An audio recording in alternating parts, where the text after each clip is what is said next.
acuerdan de él, él contó con lujo de detalle cómo funcionaba ese esquema para que la empresa vinculada a Friedman gane licitaciones.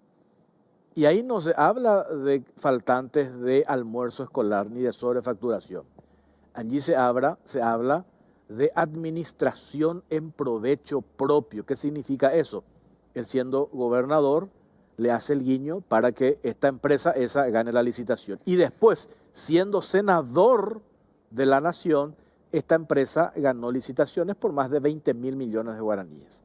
Y ahí hemos aportado audios, documentos, mensajes de WhatsApp, y la Fiscalía, para sostener la acusación que presentó hace un par de semanas, recoge parte de las declaraciones del ex socio comercial de Friedman y corrobora, aporta nuevos elementos, por eso se sostiene en la acusación que se presentó. No sé si se entiende, pero hábilmente o por disposición de su abogado, Friedman cabalga sobre el tema nunca faltó almuerzo escolar. Y eso en realidad es cierto. No faltó almuerzo escolar porque por lo menos esa forma cuidaron. Acá estamos hablando de administración en provecho propio. Eso es importante entender porque si no, cuando desde los medios también se encara desde esa forma, se le pone en bandeja al senador para que siga repitiendo algo que es irreal, que no forma parte de la carpeta fiscal y no está dentro de la investigación. Está el senador Sergio Godoy de la ANR. ¿Qué tal, senador? ¿Cómo le va? Buenas noches. Buenas noches, Jorge, y a la audiencia. Muchas cosas hay que aclarar y explicar para entender cómo funciona esto. Acá lo que pasó hoy, yo decía, esto estaba previsto. Cuando se da ese pacto abdo-luguista para la designación de Óscar Cachito Salomón a la mesa directiva, a la presidencia del Senado, cuando el senador Silvio Beto Velar, él confiesa que el propio Mario Abdo Benítez opera, le llama, le pide que le voten a Cachito Salomón. Evidentemente esto tiene una hoja de ruta. Lo que sucedió hoy, esto de enviar al archivo 3 pedidos de pérdida de investidura, forma parte de esa hoja de ruta que ya está empezando a funcionar y vaya uno a saber cómo puede terminar esto, senador. Tal cual decís, Jorge, claramente se da en el marco de este pacto al cual han llegado. Particularmente pensaba que iba a ser un poco más decoroso, ¿verdad? Enfriar el tema, no tratar y tirar a las calendas griegas como de hecho ya estaban llevando. Y bloquear con esa mayoría. Pero esto que hicieron realmente, así de hacer la sesión y archivar estos pedidos, asquean. Esa es para mí la palabra que mejor define la situación. Casos por recontra comprobados de estos senadores que ha citado y bueno, y se los blanquea y ahí lo primero que tenemos que preguntarnos es por qué, para qué, ¿verdad? ¿Cuál es la consecuencia? Ellos están siendo juzgados, ¿verdad? En el caso que citaste de Rodolfo Friedman, los propios Zacarías está todavía veremos, y ya tiene algunas sentencias dictadas. ¿Y cuál es el mensaje que se le da a los jueces? Imagínate, el presidente de la República, con varios, casi todos sus senadores, en alianza con el Frente Guazú, el PDP y algún otro ex-efrainista que están ahí, le dicen a los jueces: acá está la mayoría en el Senado, nosotros somos los que ponemos los ministros de la Corte, que de hecho dentro de poco va a haber una vacancia, también en el Tribunal Superior de Justicia Electoral, en la Contraloría, y bueno, por acá pasa la procesión, no nos jodas a nosotros ni a nuestros amigos. Es el mensaje que se le da. Entonces, creo que por ahí viene la mano. Yo no me voy a quejar si nombran con su mayoría al ministro de la Corte que entiendan necesario, sí. Ojalá que sea alguien que reúna las condiciones, o también en el Tribunal Superior de Justicia Electoral y en los diversos espacios de poder, porque así funciona la mayoría y esa es la democracia. Pero en este caso repito, es asqueroso, ¿verdad? Apañar a delincuentes de esta manera no corresponde y lo que hace es, como dije, afectar los cimientos mismos de la democracia y ponernos en riesgo, porque la persona que se va a llevar el voto en la próxima elección posiblemente sea alguien que para la ciudadanía tenga los huevos necesarios para luchar contra este bandidaje que está instalado, ¿verdad? Y eso es posiblemente un populista. Y ya vimos lo que resultan los populistas. Le da a la gente lo que busca, ¿verdad? Que está bien, es una demanda genuina que yo comparto, pero no respetan las instituciones y terminan siendo socavadas y terminamos en algo incluso peor de lo que teníamos. Entonces, a eso nos están llevando. Gran culpable de esto es, en nuestro caso, el movimiento Añetete, que soporta y pacta este tipo de cuestiones que no corresponden. Lo otro, y para redondear y agradeciendo su gentileza, senador, lo que a mí me parece deleznable es que se haya aprovechado también una coyuntura tan sensible para la ciudadanía. Ayer todos, me incluyo, por más de que a la noche se dio un corolario que no se justifica lo de los fuegos pirotécnicos, entre paréntesis, pero toda la ciudadanía hoy está concentrada en salvar su vida, en los vacunatorios, allí en el mega vacunatorio en el en Aratirí, en el Autódromo Rubén Dumont, hoy que arranca 35 años para arriba, la ciudadanía hoy enfocada en salvar vidas después de una pésima gestión en materia sanitaria, por cierto. 1 millón de vacunados ya hubiésemos alcanzado en febrero, marzo de este año. A estas alturas ya teníamos que hablar de 3 millones, 4 millones. Sin embargo, ayer llegamos a 1 millón de vacunados, tiramos bombas y ni siquiera hemos llegado al 20% de la población inmunizada. Eso por un lado. Aprovechándose de esa coyuntura y de esa esperanza ciudadana en salvar vidas, aprovechan de una manera grotesca y nefasta. Y usaste este término, dijiste, esto asquea lo que hace esta mesa directiva del Senado para blanquear, para lograr impunidad. Y ese mensaje, uno se pregunta, que lanza la clase política en general, porque yo creo que a estas alturas nadie diferencia, aunque tendríamos que hacer ese ejercicio de marcar quién es quién allí en el Senado, pero el mensaje que se deja, senador, yo creo que puede ser muy peligroso para la estabilidad de la República. Sí, y está claro, el mensaje es muy peligroso para la estabilidad. No hace falta utilizar lo que crees, porque es algo tal cual cierto. Y bueno, y coincido contigo que claramente aprovechado en un momento donde la gente está haciendo fila para salvarse la vida, ¿verdad? Este gobierno que, bueno, ya sabemos la inutilidad, el bandidaje, y que lastimosamente recién ahora están llegando las vacunas, donadas otra vez, porque las que compraron no sabemos ni dónde están. Y bueno, es toda una situación penosa en la que estamos y no nos queda otra que respirar, tomar aire y seguir luchando, porque van a seguir estos embates de esta gente, pues tiene una hoja de ruta marcada y al pactar con lo que nosotros consideramos algo que no queremos, al pactar con el Frente Guazú, con esa izquierda radical, es gente que propone la invasión de propiedades, el impuesto a los ricos, a los grandes oligarcas, la confrontación muchas veces innecesaria entre paraguayos. Bueno, es lo que no queremos, pero es parte de la agenda y va a venir. Lo otro también cortito, y que ahora nomás me acuerdo, es increíble cómo sectores de la izquierda, del PDP, el equipo de Cire Más y compañía, insistiendo con ese eslogan, colorados nunca más, y sin embargo ese mismo sector terminan salvando a los colorados. Al final, ¿en qué quedamos? Coherencia, olvídate. Claro, es puro bola ese eslogan. Ellos están en el gobierno, el PP claramente es parte del gobierno desde que empezó.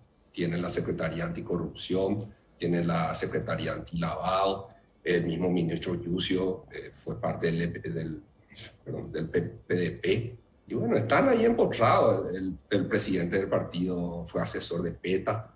Entonces ellos son parte del eje gobernante, pero como decís, al final de todo, Jorge, los mayores perjudicados somos los del Partido Colorado, ¿verdad? La gente, acuérdate que va a tener 2 o 3 opciones y bueno, y al gobernar, este inútil que no está gobernando, al lastimosamente fallecer esta gente por desidia, porque eso es lo que más lastima, no es que no hubo dinero, recursos ni nada, sino lo que faltó es gestión.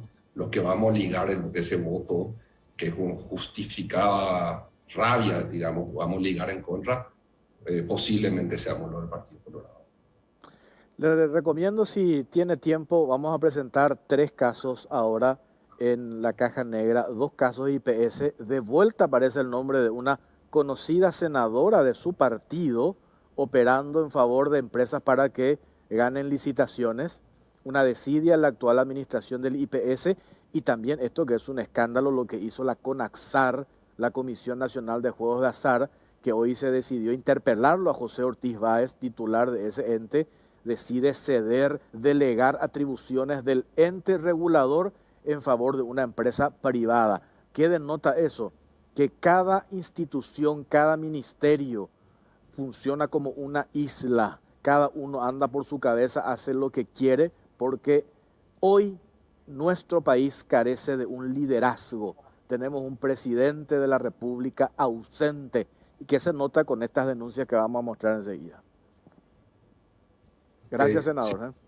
Gracias. Saludo a la audiencia y mucha fuerza en este momento. Se vendrán tiempos mejores. Sí, señor. Sergio Godoy, senador Colorado. Vamos a pasar el informe. Después quiero comentar esto. Esto tiene que ver con el Instituto de Previsión Social. Estos datos, acá tengo la copia de esta resolución de la Municipalidad de Asunción. Tiene fecha 26 de febrero 2020. La Municipalidad de Asunción verificó instalaciones del hospital del IPS. ¿Y qué constataron? Atención a esto. Graves falencias en los sistemas de prevención de incendios. Ya una notificación al IPS le hicieron en el 2016. Ahí se hizo una licitación. Hoy hay una licitación pendiente para adecuar un sistema de extinción de incendio hidráulico que funciona mediante rociadores. Acá tengo copias de la resolución, exhortos que hace la Municipalidad de Asunción. Esto es una bomba de tiempo. ¿Por qué? En la sede central del IPS se mueve en promedio por día 10.000 personas.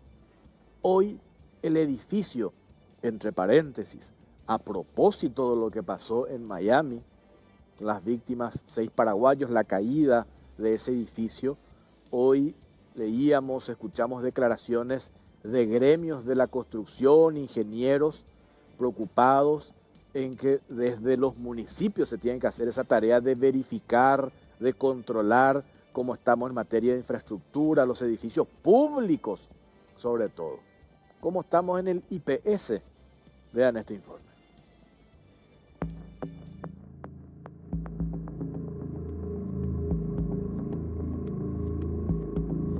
Riesgo mortal. Hospital Central del IPS incumple normas de prevención contra incendios. El 26 de febrero del año 2020, la Municipalidad de Asunción verificó las instalaciones del Hospital Central del IPS y en el sitio constataron graves falencias en los sistemas de prevención de incendios. El IPS fue notificado en 3 ocasiones. La última fue el 1 de julio por las autoridades municipales y hasta ahora sigue sin adecuar sus instalaciones. Tras la tragedia de Licuá Bolaños, la normativa municipal que guarda relación con el sistema de prevención y seguridad contra incendios fue ajustada de acuerdo a estándares internacionales. La ordenanza 468/14 establece parámetros de seguridad a los que se tienen que adecuar tanto los entes públicos como los privados. El Departamento de Prevención contra Incendios de la Municipalidad de Asunción detectó a partir del proceso de verificación de las instalaciones que el Hospital Central del IPS no cuenta con un sistema de extinción de incendio hidráulica que funciona mediante rociadores. Este tipo de sistemas de prevención, además de ser una obligación establecida en una ordenanza municipal, responde a un estándar internacional establecido por la NFPA, Asociación Nacional de Protección contra el Fuego, que estipula el alto nivel de eficacia, cerca del 88%, de este tipo de sistemas en la prevención de incendios. La inspección municipal también detectó que varias gavetas contra incendios ubicadas en los pasillos del IPS central estaban en mal estado y que las puertas de emergencia permanecen cerradas y sin mantenimiento, convirtiéndose en un peligroso cuello de botella en casos de emergencia. Estas graves falencias de seguridad ponen en alerta a las autoridades municipales, ya que en caso de desatarse un incendio en semejante hospital, las consecuencias son impredecibles. En estas condiciones, el Hospital Central, que recibe diariamente a unas 10.000 personas, se convierte en un potencial Icuabolaños, pero multiplicado por 10. En varias áreas del hospital, como neonatología, pediatría, terapia intensiva y otros, el personal de blanco y los pacientes están prácticamente librados a su suerte, ya que el edificio no cuenta con un sistema que permita la extinción del fuego por rociadores, un sistema que ataca instantáneamente el foco de incendio mientras se inicia el proceso de evacuación. Desde marzo de este año se encuentra pendiente una licitación por valor de 25.062.885.386 guaraníes, postergada ya en 6 ocasiones para el diseño, adquisición y montaje de dispositivos de detección y extinción de incendios con rociadores automáticos. El Consejo de la Previsional, pese al emplazamiento municipal y al potencial riesgo por la falta de seguridad, sigue sin definir el proceso, poniendo palos a la rueda a una cuestión de absoluta prioridad: la seguridad de las personas que transitan el Hospital Central. Desde la Municipalidad de Asunción no descartan la aplicación de sanciones administrativas como multas y la eventual suspensión del uso del edificio. Esto último aplicable al caso de la Caja Central del IPS, donde también se constataron graves falencias. No obstante, se remarca como grave el hecho de que los directivos de IPS incumplan las normativas de seguridad y pongan en riesgo la vida de los miles de asegurados que transitan día a día por el hospital.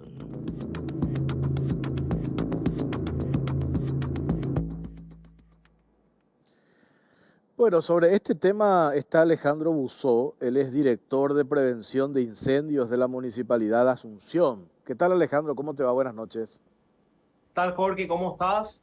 Un saludo para vos y para toda tu audiencia. Bueno, esto que estábamos compartiendo acá, accedemos copia de estas resoluciones de la municipalidad con la advertencia de eventual suspensión del uso del edificio. Esto es gravísimo, Alejandro. Yo ponía, no sé si vale el ejemplo, pero tenemos este episodio que pasó en los Estados Unidos, en Miami, que le costó la vida a cuánta gente, por desidia, por negligencia, un montón de cosas.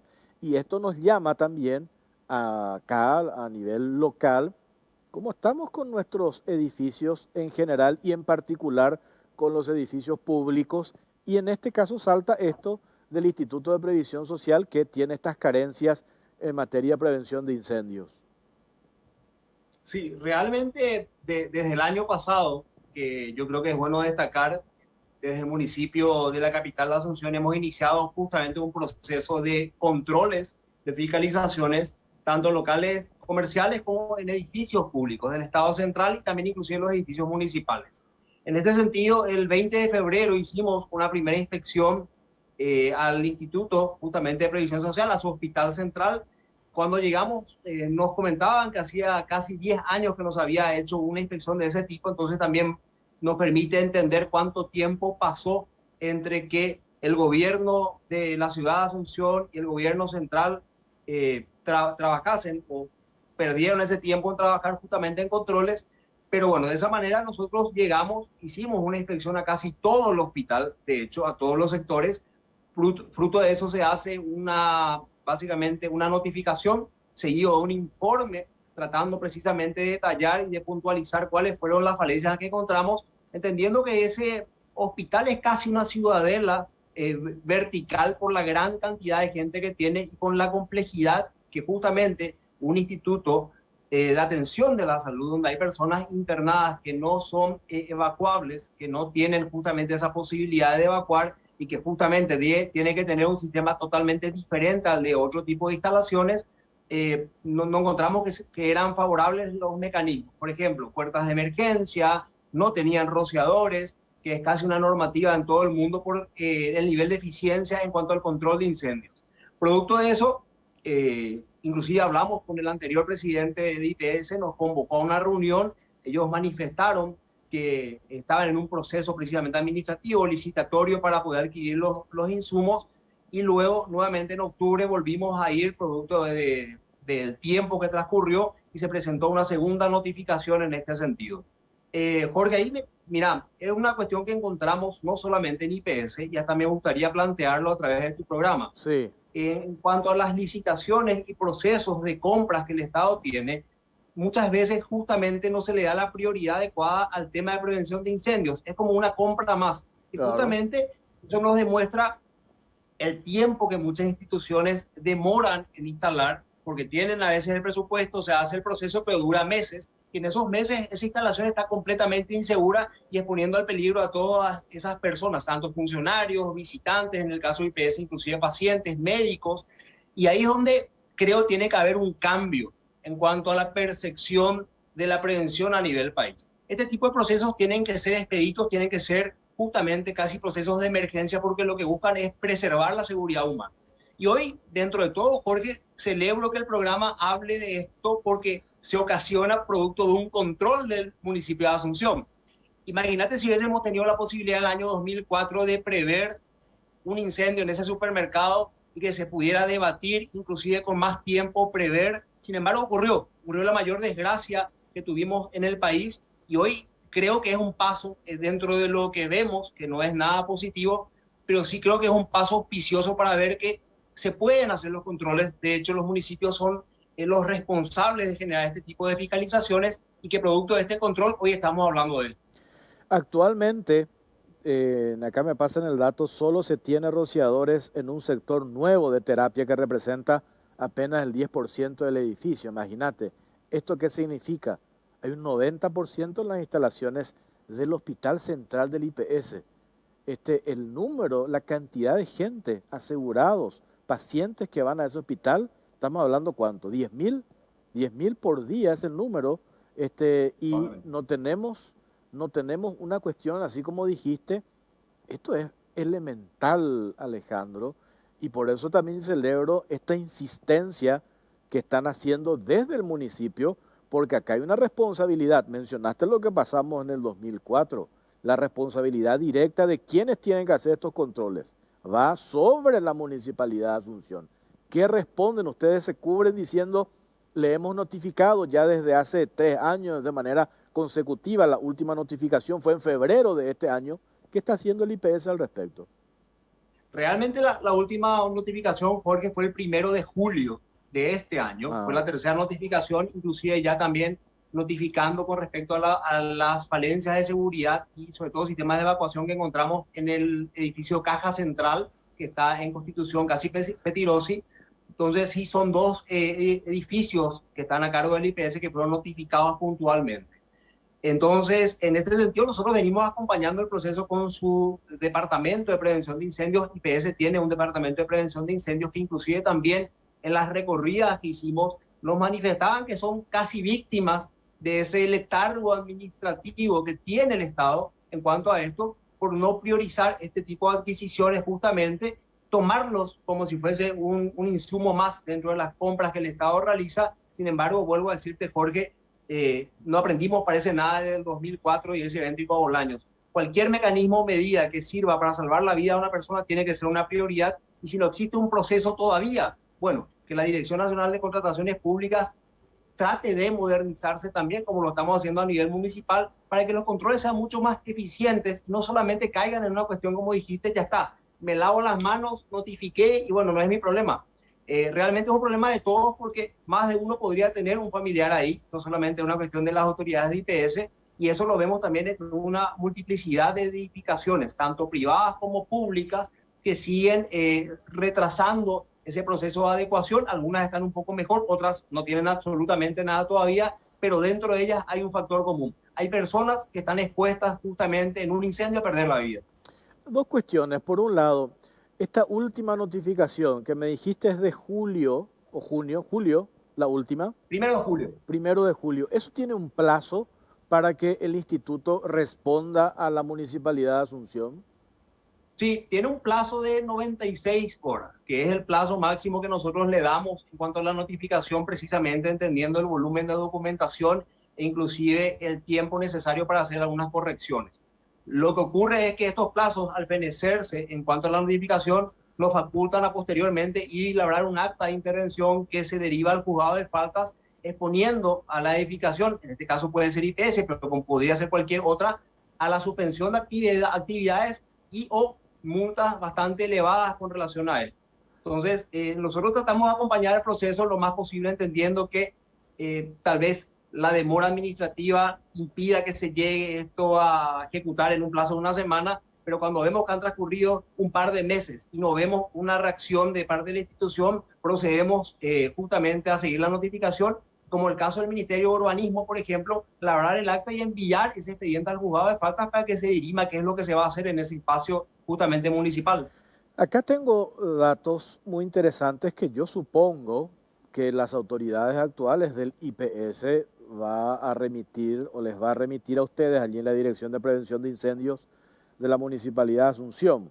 Por ejemplo, 500 extintores de los tipos PKS CO2 Eco, aproximadamente 3.250 metros de mangueras para combatir incendios, 240 puertas cortafuegos y salidas de emergencias dobles y sencillas. Me dicen que algunas están cerradas entre paréntesis. 250 extintores, más de 3.000 sensores inteligentes. Pero ¿cuál es el problema, Alejandro? Que no se tiene datos de los mantenimientos de estos equipos que tiene el IPS hasta la fecha. ¿Y de qué te sirve si no tenemos esos datos de mantenimientos? Equipos que se pudieron haber instalado no sabemos cuándo. Tal cual. Vos citabas el evento, por ejemplo, de Miami y guarda relación justamente directa con una falta de cultura del mantenimiento y de la inspección posterior a una obra terminada. No hay tampoco inversiones o presupuesto de mantenimiento. Fíjate que pareciera que está eternizada la obra cuando ya se habilita y pasan años, inclusive pasan décadas y no hay un presupuesto destinado para un mantenimiento serio. Y fíjate lo que respecta a prevención de incendios. Estos son implementos que tienen una única función, que son los de reaccionar, activarse en el caso de una emergencia. No es lo mismo que un, no sé, un split, un aire acondicionado, un velador, donde puedo cambiarlo o constantemente lo estoy utilizando. Estos son artículos, dispositivos que tienen esa única función y en ese momento crítico de la emergencia tienen que reaccionar, y eso marca justamente la diferencia entre poder contener una emergencia o que terminemos teniendo otro nuevo toco madera, otro nuevo Bolaños. En ese sentido, te hago un ejemplo. Sí, hay números que nos pasaron también ya el año pasado de IPS, por ejemplo, 260 tableros eléctricos, era un número que teníamos, sí, pero no todos tenían disyuntores diferenciales. Entonces, está el tablero, en algunos casos están señalizados, hay extintores, pero en algunos de los tableros, no pocos, no tenían disyuntor diferencial. ¿Qué es el disyuntor? Es una herramienta vital precisamente para evitar fenómenos de accidentes eléctricos justamente causados por la diferencia de tensión eléctrica que se puede producir en cualquier instalación del país. Entonces, esto tampoco tenían, y son cuestiones elementales ya de obra. Los disyuntores son dispositivos que sirven para prevenir accidentes también, pero son básicamente implementos que tienen que preverse en cuanto a la obra, al edificio en sí. Alejandro, yo quiero que escuches, porque nos fuimos a hablar con el jefe del Departamento de Prevención de Incendios, con Richard López, allí del IPS. Es muy interesante los datos que aporta este señor y me gustaría que te quedes y que escuches lo que dice este funcionario y después seguimos hablando sobre este tema. A ver.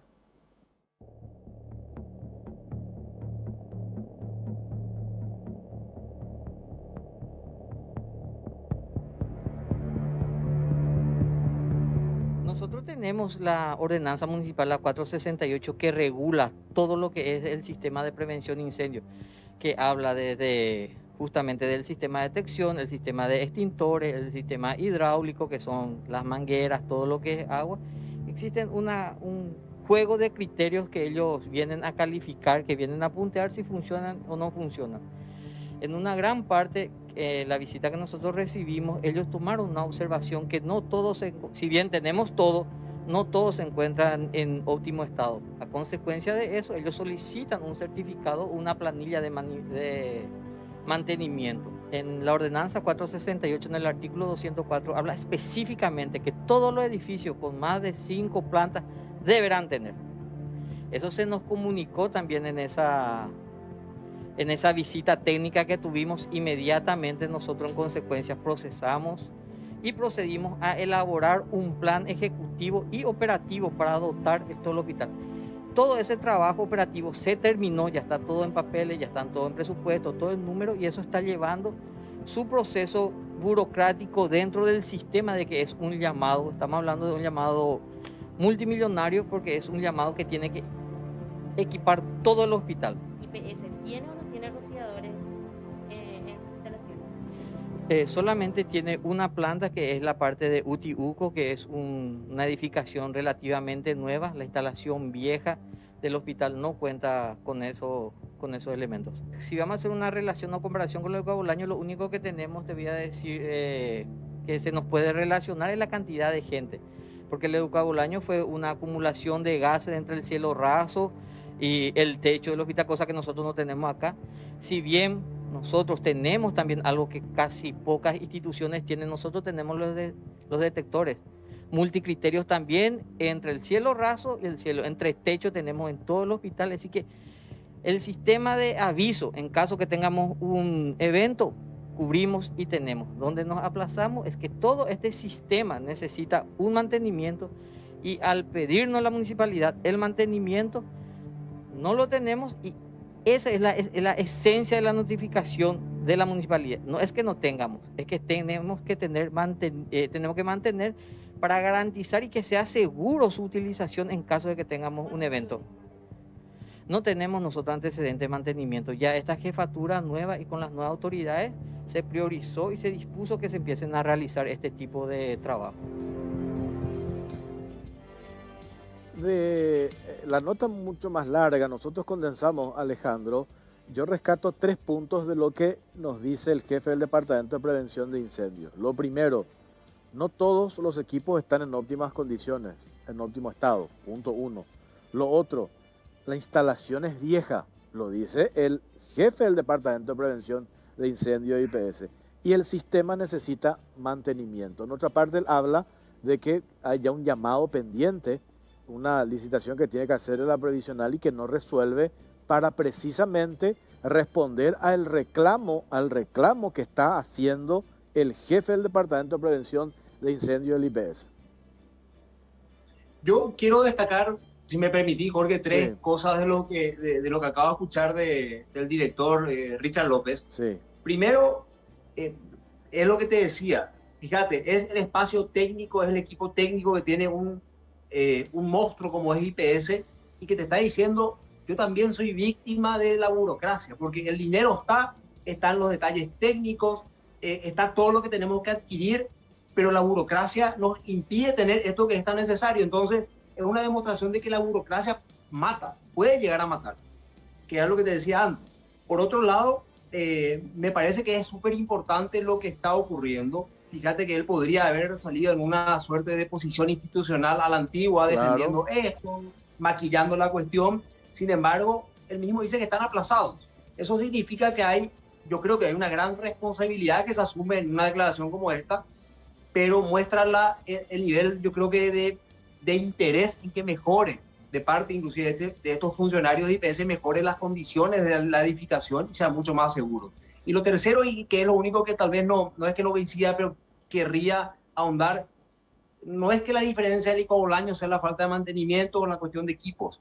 La diferencia que se dio en Nico Bolaños no era la calidad de los dispositivos ni que faltasen dispositivos, era la falta de controles. Nico Bolaños se produce por una falta de control, por una modificación estructural que se hizo a los paraguayo porte, en donde lastimosamente todas las condiciones estaban dadas y se dieron para que un domingo 1 de agosto ocurra lo que ocurrió. Entonces, volvemos a ese señalamiento de aprovechar quizás esta coyuntura en donde a través también de espacios como el tuyo se pueden evidenciar falencias. Hay una sensibilidad y un sinceramiento de parte de las instituciones para decir esto es lo que está pasando para poder prevenir a que ocurra. O sea, después de este programa, Jorge, casi es inconcebible que el IPS no tome una medida administrativa para hacer los plazos mucho más cortos y que ese edificio y el resto de las edificaciones estén en condiciones. Es decir, estamos exponiendo los factores de riesgo, hablando, vos lo decías, de más de 10.000 personas que están ahí. Muchas de ellas no van a poder evacuar porque están hospitalizadas. Entonces, no podemos ser realmente tan necios para esperar a que vuelva a ocurrir algo en esa famosa gestión reactiva, conducta reactiva que tiene el Paraguay. Entonces yo creo que hay que empezar a cambiar esto. No solamente IPS adolece de este tema, hemos inclusive notificado a otras instituciones, como por ejemplo el Ministerio de Justicia en cuanto a las penitenciarías. Hasta hoy no hemos recibido ninguna respuesta de ellos. Otras instituciones, te decía, como el Ministerio de Urbanismo, que ya inclusive están en el juzgado de faltas. Entonces yo creo que es una dinámica que se tiene que instalar y empezar a hablar con toda la verdad posible de cómo estamos, pero sobre eso empezar a mejorar. Es decir, la vida de la gente está en juego, Jorge, acá. No simplemente adquisiciones o equipos que muchas veces creemos que están de adorno. Y el 1 de agosto, creo, tuvimos la lección más cruda a nivel país y pareciera mentira, todavía no aprendemos. No, y acá aparte que estamos hablando de un hospital público, la gente va ahí para salvar vidas y el riesgo, la gente sabe el riesgo que corre por estas instalaciones, cero mantenimiento. Y eso lo puntualizaste y también yo repito lo mismo. El jefe del Departamento de Prevención de Incendios del IPS reconoce cero mantenimiento. Ojalá que el actual presidente de IPS, Vicente Bataglia, no le pase factura a este funcionario que cumple su trabajo en eso que vos también decís, en un grado de responsabilidad, porque la carga que tiene este funcionario encima, Dios quiera que no llegue a pasar nada, pero la carga de responsabilidad, cuota de responsabilidad que tiene este hombre es enorme. Y el funcionario de IPS que tiene este cargo está haciendo la advertencia. Además de las notificaciones de la Municipalidad de Asunción, este mismo funcionario dice, acá no hay mantenimiento. Entonces, si esto no se vuelve un tema de urgencia para la previsional, yo no sé cuál va a ser lo más importante en el IPS hoy. Y yo creo que es una prioridad absoluta.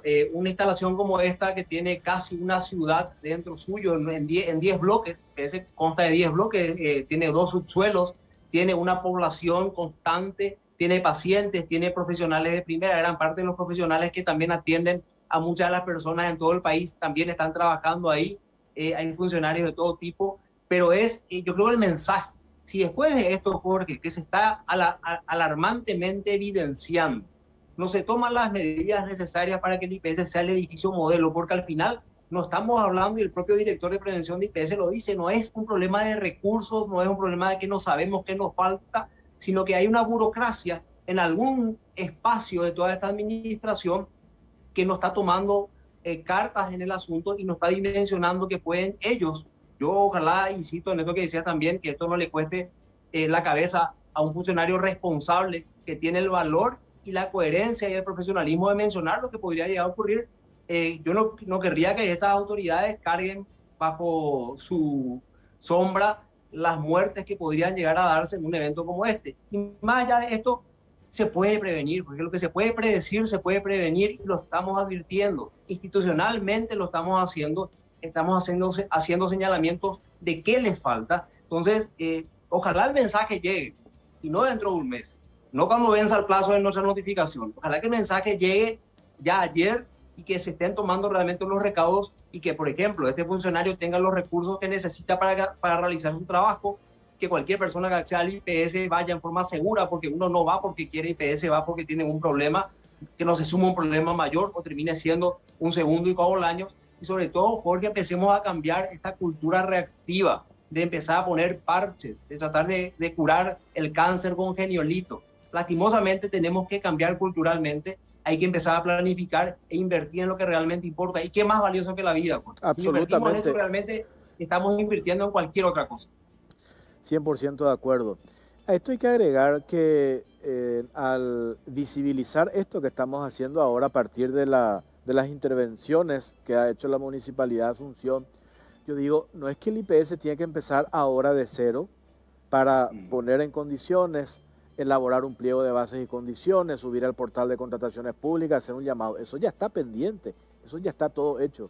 Es una cuestión de voluntad o de decisión política y en un altísimo grado de responsabilidad que tendría que tener el actual presidente del IPS, dar rienda suelta a ese proceso licitatorio, que se presenten las empresas interesadas en proveer estos equipos y empezar a trabajar. Por eso yo coincido también cuando decís qué es lo que tiene que pasar, qué es lo que estamos esperando, por qué la demora, que hay un problema presupuestario. Si no priorizamos esto que tiene que ver con salvar vidas, vaya ironía en un hospital que la gente va desesperada para salvar vidas y hoy no tenemos una cuestión básica, una cuestión elemental que el propio funcionario del IPS reconoce que hay cero mantenimiento para un sistema de prevención de incendios en un hospital que ya tiene cuánto más de 40 años, en un hospital donde mueve 10.000 personas por día y hoy no tenemos una cuestión básica de prevención de incendios. Por eso yo digo, esto ya tiene que ser prioridad absoluta en el IPS, ya tiene que liberar el doctor Battaglia, el presidente del IPS, esto que tiene cajoneado hace muchísimo tiempo, en vez de estar apurando gestiones en procesos licitatorios para beneficiar a amigos del poder con recursos del IPS, ¿por qué no priorizamos esto que es una urgencia? Sin duda, Jorge, lo alentador, inclusive, me atrevería a través de tu programa a decirle al presidente IPS con todo respeto, si tiene funcionarios con este nivel de coraje, decir públicamente lo que está faltando, ojalá que lo escuche más seguido y que lo tome como asesor, porque si él está mostrando lo que podría ser el final de su carrera, inclusive pública, como funcionario público, y también tener ese peso de una tragedia en sus hombros, tendría que escuchar más a este tipo de funcionarios porque le están alertando y realmente le están haciendo un favor. Y fíjate que este cambio de cultura también empezó por el municipio de Asunción, por eso es que estamos trabajando en esta sintonía de los controles. La primera inspección que se hizo el año pasado, en enero, cuando se asumía con el ingeniero Oscar Rodríguez la intendencia y me tocaba asumir como director de prevención de incendios, era inspeccionar el edificio municipal. Sobre eso estamos trabajando también, Jorge, porque tiene que cambiar esa cultura del ocultamiento, de tratar de maquillar como que acá no pasa nada, porque eso es lo más grave que puede ocurrir. Entonces, admitamos las falencias, demos ese paso de coraje y sobre eso empecemos a trabajar para que en X periodo de tiempo, en el tiempo posible, se empiecen a cambiar esas condiciones de riesgo y que la gente sea justamente beneficiaria de esto y no víctimas. Víctimas potenciales como lastimosamente hoy vemos que los que van IPS son y en otro tipo de instalaciones, inclusive también del sector privado, van inocentemente sin saber a qué se exponen y qué riesgo están asumiendo sin saberlo siquiera. Lo que queda claro es que Battaglia, el presidente de IPS, no puede decir que no estaba al tanto de esto. Se tiene la notificación de la Municipalidad de Asunción, varias notificaciones, la última es del 1 de julio. Se tienen las declaraciones del jefe del Departamento de Prevención del IPS, que supongo yo también habrá remitido notas al actual presidente de IPS, y lo estamos visibilizando ahora, esto amplificando en nuestras redes, mañana insistimos en la radio, vamos a insistir también en Canal 13, en otros espacios, o sea, no puede decir nunca el presidente de IPS que no se le advirtió. Mirá lo que está sucediendo en hoy, a lo mejor esto viene heredando de otras administraciones, pero la responsabilidad última y de acelerar ese proceso licitatorio que tiene está en su gestión. Hoy él es el actual presidente y esto salta ahora, se expone ahora en su administración y los asegurados necesitan una respuesta, Ale.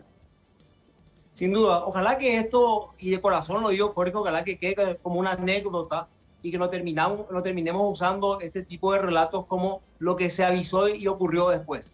Yo creo que toda crisis genera una oportunidad, ojalá que estas autoridades asuman que tienen esa oportunidad histórica de cambiar quizás lo que no se hizo durante muchos años. Yo creo que esa es un poco tal vez la lógica y el pensamiento que deberían tener. Ese pensamiento lo estamos asumiendo a nivel municipal, justamente por eso no escondemos las falencias que tiene el municipio, que es el órgano justamente rector en cuanto a la aplicación de la ordenanza 468. Hicimos un simulacro para poner a prueba la edificación en el primer simulacro en conjunto con los cuerpos de bomberos en una situación casi real de incendio para un edificio de altura. Entonces, ese paso de asumir debería ser ya una suerte de anecdotario si se toman las medidas necesarias y que no termine siendo una segunda tragedia histórica que ojalá realmente nunca más ocurra y que termine de enlutarnos a todos. Porque están avisados, se sabe y no hay forma de decir que no se pudo haber prevenido esto. Quiero que escuches esto, dura 20 segundos lo que dice Richard López. ¿Tenemos? No tengo en mente cuánto es, pero sí te puedo hablar del monto del llamado, que es un llamado superior a los 20.000 millones de guaraníes.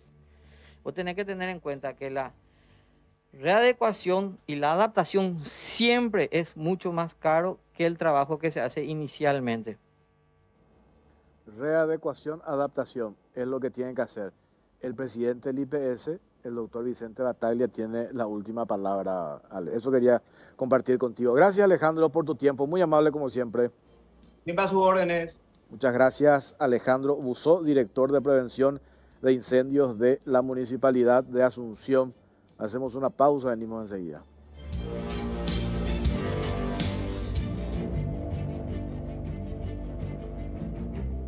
Llegó a Inverfin el nuevo Motorola E7 Plus, que viene con una sorprendente cámara doble de 48 megapíxeles y una super batería de hasta 36 horas de uso. Adquirilo en a unas mínimas cuotas de 119.000 guaraníes en todas las sucursales del país o a través de su página web www.inverfin.com.py. Motorola representa y distribuye Celex S.A. Otra del clan Ferreira. ¿Se acuerdan del clan Ferreira? El IPS, de vuelta al IPS, gestión Vicente Battaglia, pese a que esta empresa Eurotech, vinculada al clan Ferreira, está inhabilitada por contrataciones públicas hasta el 2023 de operar con el Estado por el escándalo el año pasado. ¿Se acuerdan? Insumos chinos y todo lo que ya sabemos que pasó con el clan Ferreira. Llamativo apuro por parte de las autoridades del IPS para beneficiar con algunos pagos a esta empresa. Se hizo una adenda pese a, y eso hoy nos explicaba Pablo Seix, el director nacional de contrataciones públicas, una empresa inhabilitada puede cobrar contratos que fueron suscritos antes, por supuesto, de la inhabilitación. Es una cuestión de sentido común. Lo que no se puede hacer en el plazo de la inhabilidad de esa empresa es esto que hicieron desde el Instituto de Previsión Social que vemos en este informe.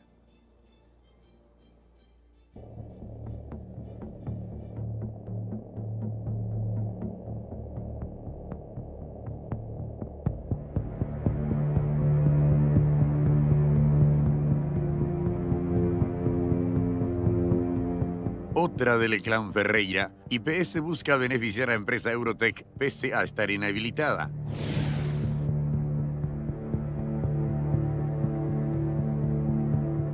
El Instituto de Previsión Social IPS se encuentra apurando y barajando los mecanismos para beneficiar de vuelta a una de las empresas del clan Ferreira. La previsional negoció la adenda de un contrato a favor de la firma Eurotech, pese a que, sobre la misma, pesa una sanción que le imposibilita contratar con el Estado hasta el año 2023. A principios de junio de este año, la Secretaría del Consejo de Administración del IPS recibió el expediente número 1403/21 de parte de la Gerencia de Abastecimiento y Logística referente a una adenda hecha a un contrato suscrito con la firma Eurotech Sociedad Anónima en el marco de una licitación para la adquisición de varios medicamentos para la institución, la cual no cuenta con el Código de Contratación por parte de la Dirección Nacional de Contrataciones Públicas, siendo este un requisito indispensable para el pago. En la nota a la que accedió el equipo de la Caja Negra, se deja constancia que Contrataciones Públicas resolvió anular la adenda del contrato en virtud de que la firma oferente fue inhabilitada desde mediados del 2020 hasta enero del 2023. De acuerdo a los antecedentes, las empresas Imedic y Eurotech, ambas del empresario Justo Ferreira y sus hijos, fueron inhabilitadas para operar con el Estado a raíz de las irregularidades detectadas en las licitaciones para la provisión de insumos médicos y camas de terapia intensiva al Ministerio de Salud Pública.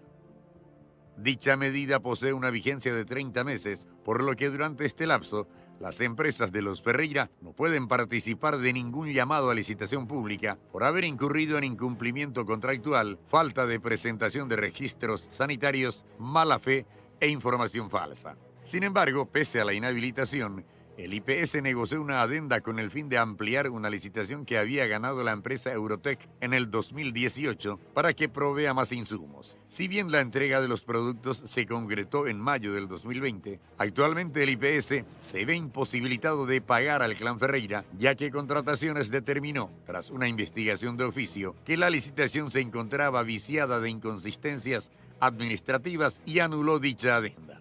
Ante esto, el IPS se puso inmediatamente en campaña para encontrar una vía de escape. En ese sentido, la dirección jurídica planteó dos posibles salidas. La primera, que el IPS se niegue a realizar el pago en la instancia administrativa y active el rubro 845 de las indemnizaciones como consecuencia de una resolución judicial que ordene a la previsional a realizar el desembolso, y la segunda, que en esta instancia ya se realice el pago a fin de evitar incurrir en mayores gastos y tiempo que ocasionaría un litigio judicial. A su vez, el Departamento de Dictámenes y Contratos de la Previsional recordó que existen fallos de la Corte Suprema de Justicia en los que se han resuelto que si los servicios fueron debidamente prestados, deben ser reconocidos y pagados por la institución que los recibió. Además, aconsejó que la máxima autoridad del IPS consulte al área presupuestaria y financiera los procedimientos para honrar las obligaciones y determinar el rubro a imputar el pago solicitado, siempre que se pueda comprobar que los bienes fueron entregados. De concretarse una de las dos salidas, el clan Ferreira nuevamente será beneficiado pese a no estar habilitado para el efecto. Este sugestivo apuro de la previsional hace sospechar de algún supuesto intento de presión u orden superior para encontrar una salida a la cuestión. Resulta llamativo que el punto de unión donde convergen el actual titular del IPS, Vicente Battaglia, y el clan Ferreira es justamente la senadora colorada Lilian Samaniego, quien sería la encargada de comandar la previsional. El propio presidente de la institución reconoció en una oportunidad que pertenece al equipo político de la legisladora, mientras que los vínculos de la empresa de Ferreira con la familia Samaniego quedaron al descubierto luego de que se hallaran las camas hospitalarias adquiridas por el Ministerio de Salud Pública a precio de oro en un depósito perteneciente a la sobrina de Lilia. Ahora bien, queda por ver cuál finalmente será el desenlace de este sugestivo apuro de las autoridades del Instituto de Previsión Social por cumplir con un pago a una empresa sancionada por el propio Estado paraguayo.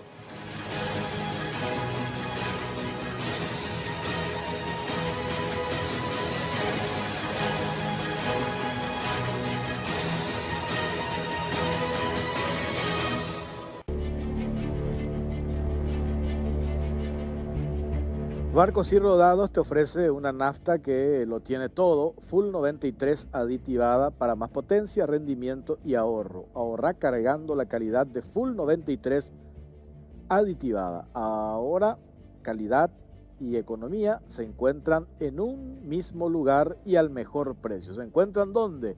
En Barcos y Rodados.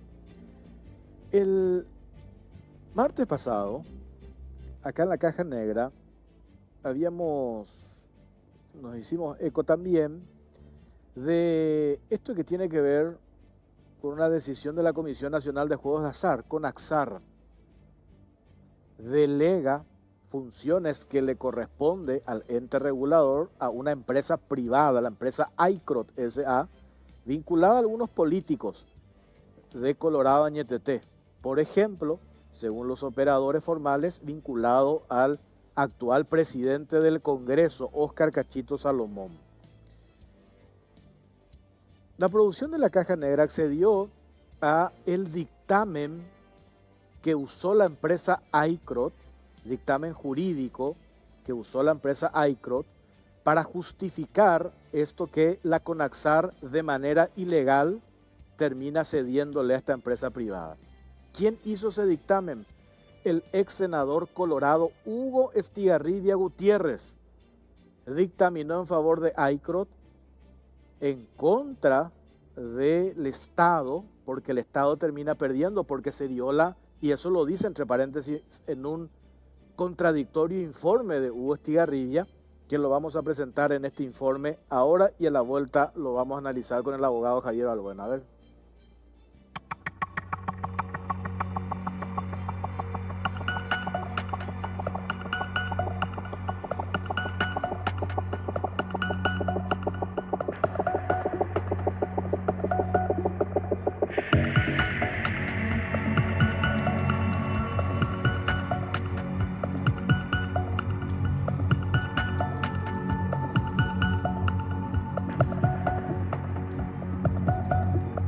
Negocio de $1 millón. Ex senador dictaminó a favor de legalizar negocio con máquinas callejeras.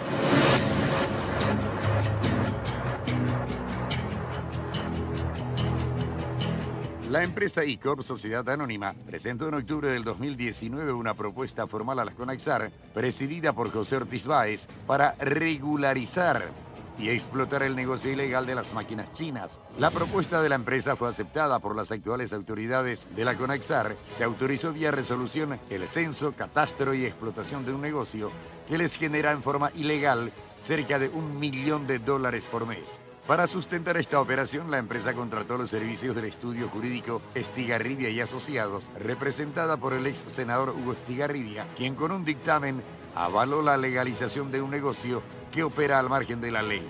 La Caja Negra tuvo acceso al dictamen elaborado por el estudio jurídico Estigarribia y Asociados, el cual culminó el pasado 16 de febrero, tras analizar el marco legal y constitucional de la polémica resolución de la CONAXAR número 34/2020, que brinda la potestad a la empresa ICROP Sociedad Anónima para censar, catastrar y explotar los juegos de azar con las máquinas callejeras. En el primer punto, el dictamen concluye que dicha resolución no tiene valor de ley, pero que sería deseable que así lo fuera, mediante la modificación de la normativa 1016/97, establece el régimen jurídico para la explotación de los juegos de azar. Sin embargo, pese a carecer de peso de ley, considera que sí tiene importancia legal de aplicación, pues alega que la resolución fue dictada para regular un tipo de juego de azar no incluido ni previsto en esa ley.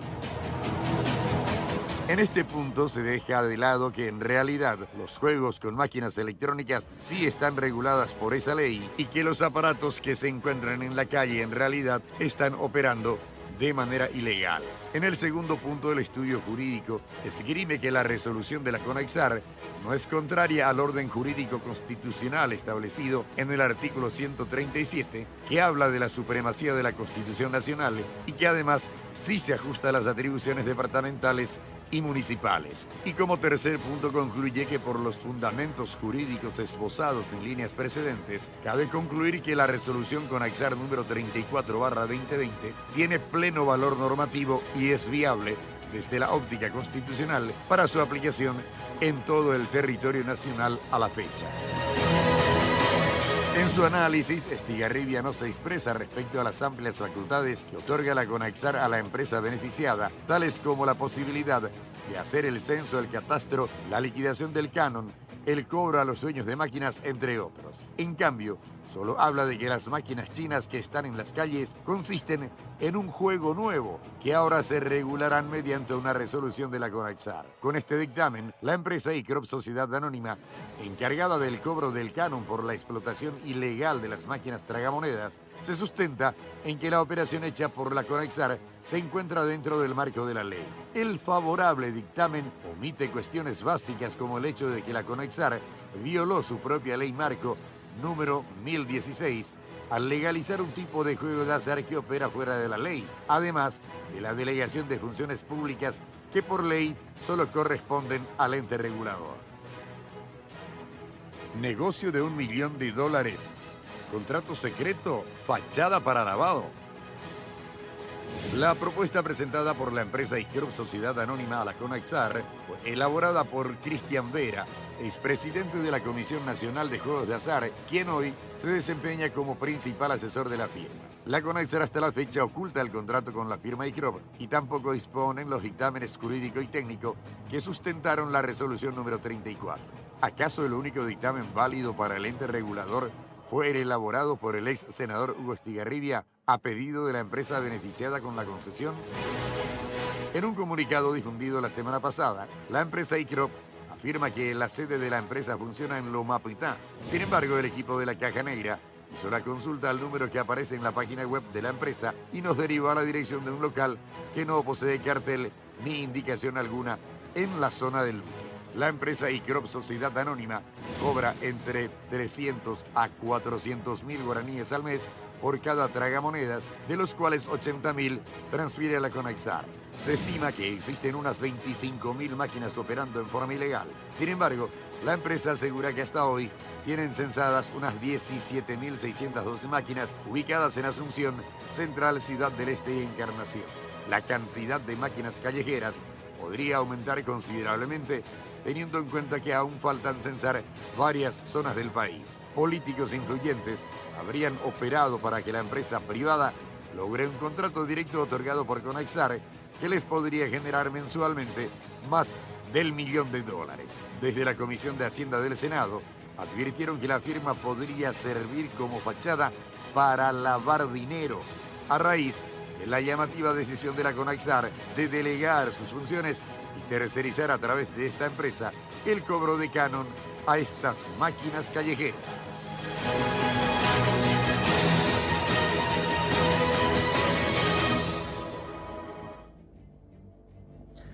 Un aspecto también de esto lo visibilizó el equipo de investigación del diario La Nación, haciendo referencia al problema social que generan las máquinas callejeras, exponiendo a niños, a jóvenes, adolescentes, con esto que tiene que ver de manera ilegal, porque la ley es bastante clara de la Conaxar. Establece que estos tragamonedas tienen que estar en un local habilitado por la Municipalidad de Asunción, que opere como salón de juego de azar, no en un copetín. Está Javier Balbuena, expresidente de la Conaxar. Vamos a hablar de vuelta con él. Hoy tenían que estar los representantes de la empresa iCrot, porque nos enviaron notas, aclaraciones por todas partes.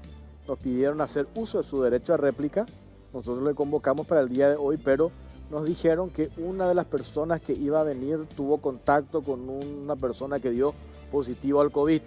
Le dijimos para hacer por Zoom, pero tampoco aceptaron. Las puertas de la Caja Negra están abiertas para los representantes de iCrot que quieran hacer uso de su derecho a réplica. Independientemente de eso, nosotros nos mantenemos en la posición de que la Conaxar decidió delegar, o hizo de manera ilegal, delegar atribuciones en favor de la empresa iCrot S.A., porque este es un negocio ilegal. No permite la ley 1016 que regula los juegos de azar. Eso está clarísimo. Incluso vamos a analizar, porque acá también en su dictamen el abogado Hugo Estigarribia Gutiérrez, el ex senador, dictamina y se refiere a un aspecto muy importante, pero que después la empresa iCrot termina utilizando, o el ex senador avala este planteamiento de la firma iCrot en detrimento de los intereses del Estado, los intereses de la Comisión Nacional de Juegos de Azar. Javier Balbuena, ¿qué tal? Buenas noches, Jorge, ¿cómo estás? Un saludo a los televidentes de la Caja Negra. Entre paréntesis, hoy la Cámara de Senadores decidió interpelar, después quiero ir con este dictamen, por cierto, rarísimo, pero acá tengo la copia, cita, interpela a don José Antonio Ortiz Báez, presidente de la Comisión Nacional de Juegos de Azar. Ahí está el documento. Diga el interpelado. Bueno, hay 5, 6, ¿cuántas preguntas? 6 preguntas, ¿verdad? Diga el interpelado la fundamentación constitucional y legal de la resolución, que tiene fecha octubre del año pasado, que le da a la empresa iCrot, le cede atribuciones para catastrar, para la explotación de un negocio que le genera en forma ilegal cerca del $1.000.000, que después vamos a hablar de eso también. Diga el interpelado con qué documentos y qué autoridades aprobaron esta resolución, que entre paréntesis nosotros seguimos esperando que nos muestren, no tiene dictamen jurídico de la Conaxar. Sí, la empresa presentó un dictamen jurídico de Hugo Estigarribia, pero la Conaxar no presentó ningún dictamen jurídico y mucho menos un dictamen técnico. Diga el interpelado cuál fue el proceso de selección realizado para otorgar a la firma iCrot la resolución 34/20. No hay, lo hicieron de manera directa, ninguna licitación, nada, contrato directo. Le pedimos a la Conaxar la copia de este contrato, hasta ahora no nos muestran. Diga al interpelado si la empresa está autorizada para explotar las máquinas electrónicas y, en caso positivo, cuántas máquinas electrónicas de su propiedad se encuentran habilitadas. Esto es un trabajo de censo que hasta ahora está haciendo esta empresa iCrot, que tendría que haber hecho la Conaxar. Esto es lo que tiene que ver con la interpelación, Javier. Así es, sí, también me enteré por los medios, Jorge, el pedido ya la semana pasada, inclusive habían salido por redes sociales la noticia de que iba a ser interpelado, o por lo menos que se iba a presentar una solicitud de interpelación al presidente de la Conaxar por todas estas situaciones no medio raras, sino totalmente raras que se están dando en cuanto a la autorización que le dieron a esta empresa iCrot por medio de la resolución 34 del año pasado, ¿verdad? y un sinnúmero de situaciones se están dando, Jorge. Y yo le sumaría algunas preguntas a esas 6 que están, ¿verdad? Porque vos mencionabas que se ha solicitado el contrato, la resolución, entiendo que hay un anexo A, un anexo B también, pero no sos el único, Jorge, a quien la CONAXAR no le respondió todavía. Hay una empresa, y eso está en el portal de información pública, hay una empresa que solicitó en marzo de este año unos informes referidos también a la resolución 34/2020. Pasaron más de 100 días y la CONAXAR todavía no se expidió al respecto. O sea, esto no es discreto, esto es totalmente secreto, Jorge, lo cual llama poderosamente la atención. Y realmente hay muchas preguntas que seguramente también quedarán en el tintero, ¿verdad? Porque no hay transparencia, no se publican resoluciones, no se conocen los dictámenes. Y bueno, hoy apareció, o por lo menos yo hoy pude ver en pantalla algunas partes del dictamen del doctor Hugo Estigarribia, ¿verdad? Lo cual me causa un poco de sorpresa. Respeto la opinión del colega y de todos los colegas en particular, pero realmente dentro de lo que significa la aplicación de la ley 1016, los decretos reglamentarios y la interpretación de todas las normas en su conjunto, realmente este dictamen, por lo que estoy leyendo en parte, deja mucho que desear al respecto del concepto, de los principios y de las normas que regulan los juegos de azar en el Paraguay. Acá hay una cuestión que de hecho mostramos en el informe. En el primer punto del dictamen del estudio jurídico Estigarribia Asociados, el estudio jurídico del ex senador Hugo Estigarribia, dice: el dictamen concluye que dicha resolución, la resolución de la CONAXAR del año pasado, que les delega atribuciones a ICROT para catastro y explotación de un negocio de las máquinas callejeras, dice: el dictamen concluye que dicha resolución no tiene valor de ley, pero que sería deseable que así lo fuera mediante la modificación de la normativa 1016/97.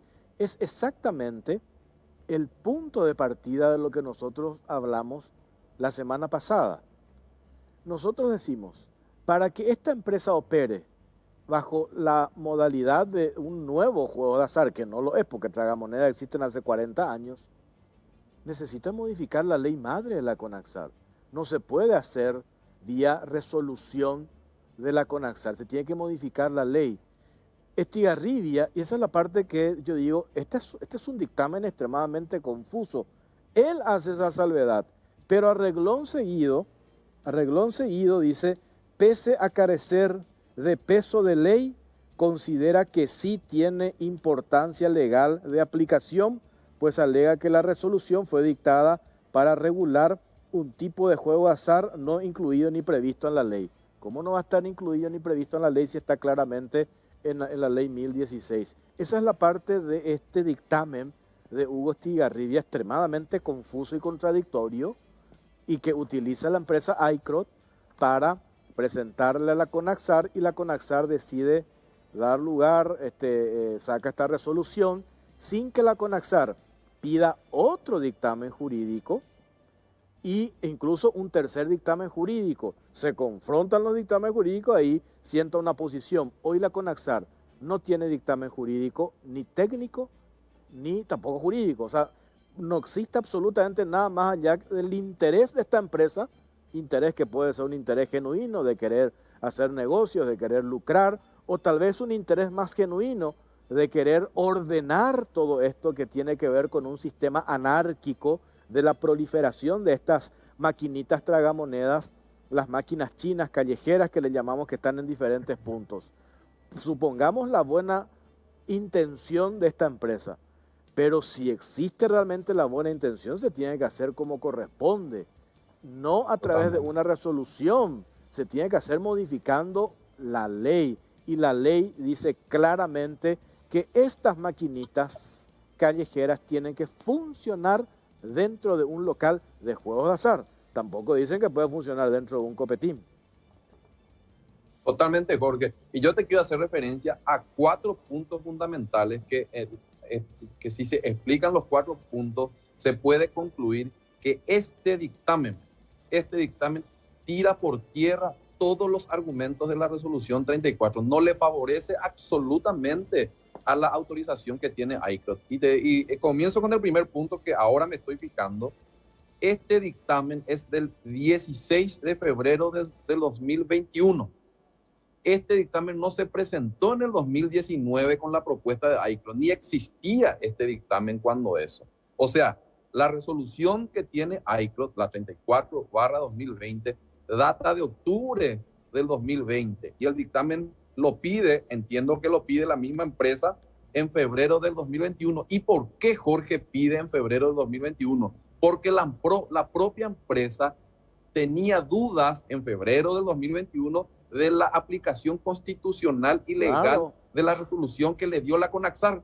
Absolutamente. Por eso recurren a este dictamen hecho a medida por el doctor Hugo Estigarribia. Claro, pero posterior, ¿verdad?, a la resolución. Claro, o sea, posterior. Los hechos, los actos administrativos ya estaban consumados. Sí. Había un contrato firmado y posterior a eso, antes del inicio de la explotación, entiendo yo, pidieron este dictamen porque había una duda, y cuando eso todavía no había ni una publicación de ningún medio en contra de esta situación, ¿verdad?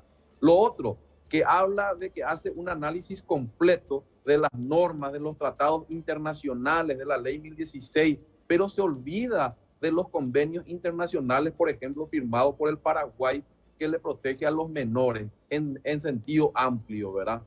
Se olvida de los convenios firmados por la CONAXAR, por el Ministerio de Hacienda, por OPACI, por el Ministerio de la Niñez y la Adolescencia en el 2014, cuando yo fui presidente, en donde se establecía la protección de los menores para evitar la participación de los menores como vendedores de juegos de azar y como apostadores. Y yo te había dicho en el programa anterior que este es el segundo intento, y en aquella vez le pusieron un nombre en particular que se llamaba juego de premio programado. Ahora lo cambiaron tratando de hacer una nueva interpretación de la ley, diciendo en otro punto, el mismo dictamen, de que los juegos electrónicos de azar no están establecidos en la ley.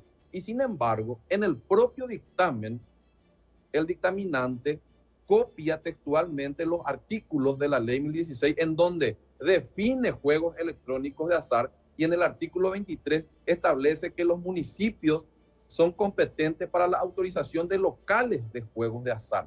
Y cuando dice locales, quiere decir que solamente se pueden habilitar en locales, no de otra forma. Estamos hablando de derecho público y de derecho administrativo, donde solamente el Estado y las autoridades pueden hacer lo que estrictamente le está permitido.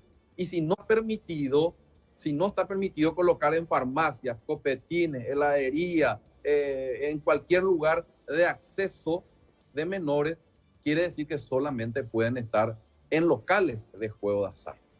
O sea, es realmente este dictamen es el que le ayuda a la CONAXAR para tomar la decisión de dejar sin efecto la resolución 34, porque con todas las contradicciones que tiene el dictamen, que están a simple vista, no hace falta ser un especialista en derecho administrativo, no hace falta ser un especialista en juegos de azar para poder entender que por la fecha, por los errores de concepto, por no haber analizado la cesión de facultades de la CONAXAR, porque no habla del censo y del catastro, solamente habla del nuevo juego.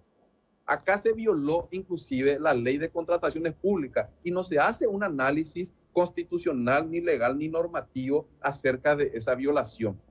Porque si quería contratar para el censo y para el catastro, eso es un servicio, es una contratación de un servicio que se hace a través de la ley de contrataciones públicas. Y acá hubo una adjudicación directa sin ningún dictamen, porque no encontramos el dictamen. El único dictamen es este, sí, que sale posterior a la firma del contrato. Claro. O sea, está todo mal, porque por donde se lo mire, es increíble. Después podemos hablar, yo cuando recurrieron a nosotros, representantes de esta empresa, le dije, espera un poco, acá el problema no es contra ustedes.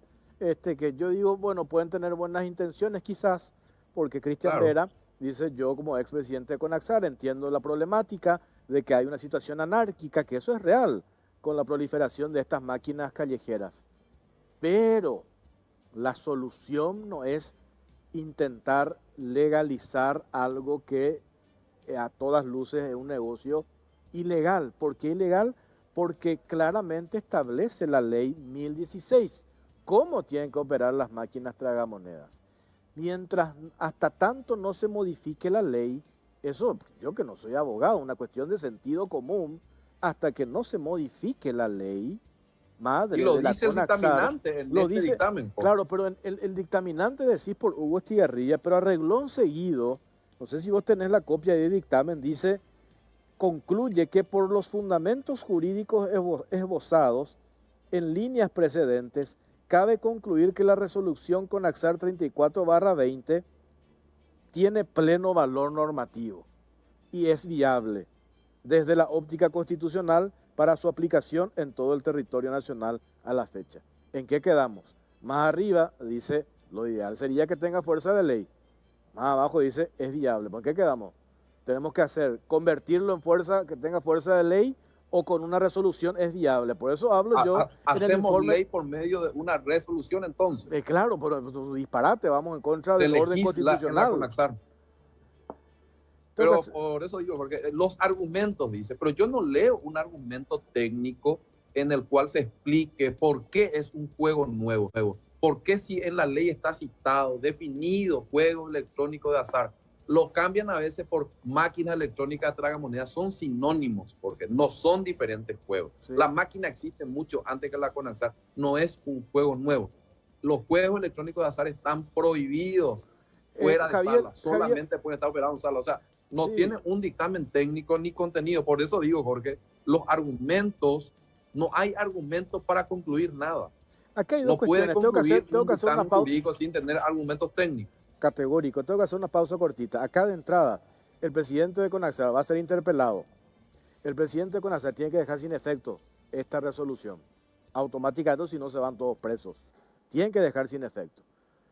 Yo no sé si lo va a hacer porque esto ya no te comprometo a vos, sí lo digo yo, porque he juntado, hoy me pasaron datos, hay una presión política detrás de esta resolución de la CONAXAR y que nosotros tenemos los nombres de quiénes son estos senadores que están operando detrás de toda esta historia, por donde se lo mire ilegal y que genera un tremendo perjuicio, un impacto social. Pausa, venimos enseguida.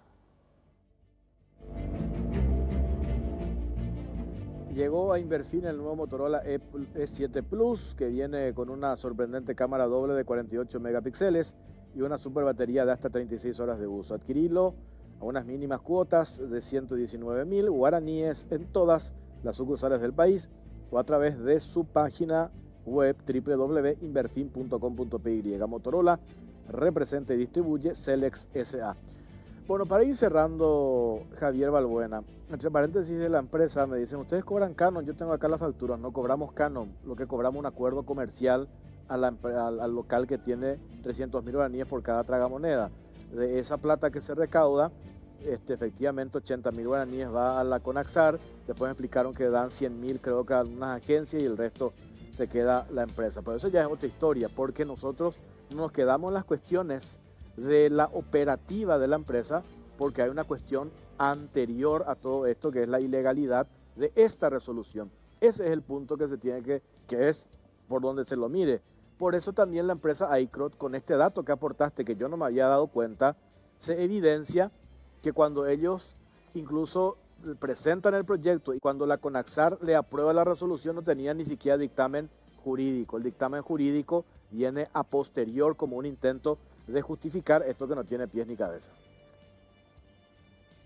Así es, Jorge. Esto realmente es un intento de justificar, pero muy fuera de tiempo, ¿verdad? Porque estos documentos, por lo menos para salvar la situación de la resolución, tenían que ser parte del considerando de la resolución, donde se explique conceptos jurídicos, conceptos técnicos, velar un poco por el tema de la niñez y la adolescencia. Acá se olvidaron de todos esos conceptos y lo único que se pretendía, y con los argumentos que lo dicen las pocas veces que hablan los directivos de la CONAXAR por los medios de prensa, es con el fin de recaudar más canon, pero no se puede recaudar sobre algo que no está permitido. Claro. Es como que aduana cobre un impuesto sobre un producto ilegal.